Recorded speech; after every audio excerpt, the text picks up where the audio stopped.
তো দিন অবশ্যই আসবে, এই দিন দিন নয়, আরো দিন আছে। ওয়াতিলকাল আইয়ামু নুদাউলুহা বাইনান নাস, কোরআন বলছে আমি দিনগুলো ঘোরাতে থাকি মানুষের মাঝে চক্রাকারে, কখনো এর পক্ষে তো কখনো ওর পক্ষে। দিন কখনো সবার সমান যায় না। বদরে মুসলমান জয়ী, কাফের পরাজিত। উহুদে কাফের জয়ী, মুসলমান পরাজিত। এর মানে ইসলাম ব্যর্থ, বিষয়টা এমন না। শুধু যুদ্ধের ময়দানে জয় পরাজয় দিয়ে ব্যর্থতা নির্ণীত হয় না।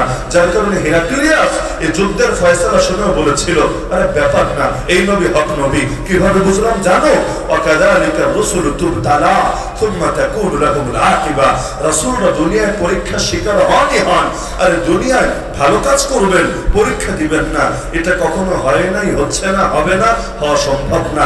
এই কোরআনের মাহফিলে যারা করেন, আহমদুল্লাহ ভাইকে জিজ্ঞেস করেন যে এক একটা মাহফিল করতেও কি পরিমাণ ভোগান্তি পোহাতে হয়। আমি 100% কনফিডেন্স নিয়ে বলছি, এখানে যদি কনসার্টের আয়োজন করত, যাত্রাপালার আয়োজন করত, মঞ্চ নাটকের আয়োজন করত, বাধা লাগতো না। আর দেখতেন কিভাবে মানুষ এসে হুমড়ি খেয়ে পড়ছে, সকলে মিলে অকাতরে নিজেকে বিলিয়ে দিয়ে হলেও পাশে থাকছে। কোরআনের মাহফিল করতে গেলেই খালি বাধা আর বাধা আর বাধা, সবসময় বাধা অন্যদের থেকে আসে এমন না, কখনো বাধা জাতি ভাইয়ের থেকে আসে।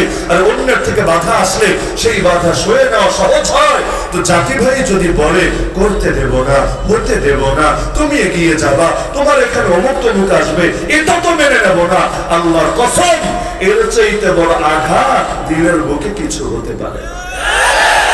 কারণ আমরা যেহেতু বহু পরীক্ষা দিয়েছি, আল্লাহ নিয়েছেন, এই কারণে এটা দেখেছি যখন অন্যরা কঠিন আচরণ করে মেনে নিতে মন প্রস্তুত থাকে, যদিও লস হয়, যদিও কষ্ট হয়, যদিও আঘাত আসে, কিন্তু দিল তৈয়ার থাকে যে তারা তো আমাদের পক্ষে ছিল না, এখনো নাই, সুতরাং তাদের দ্বারা এটা সম্ভব।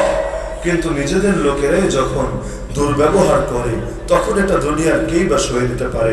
আমার নবী যখন দাওয়াত দিতেন, এক সাহাবী যিনি পরে মুসলমান হয়েছেন, তিনি বলেছেন আমি চিনতাম না, দেখে একটা নওজোয়ান বাজারে গিয়ে, হাটে গিয়ে, মাঠে গিয়ে, ঘাটে গিয়ে দাওয়াত দিচ্ছে।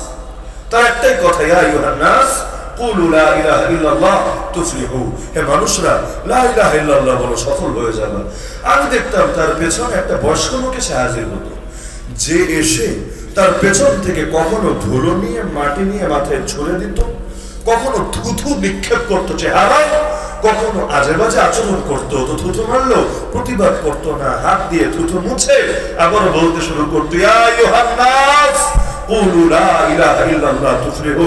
আমি অবাক হয়ে গেলাম, আরে এই নওজোয়ানটাই কে, আর পেছনে পেছনে ছুটতে থাকা লোকটাই কে?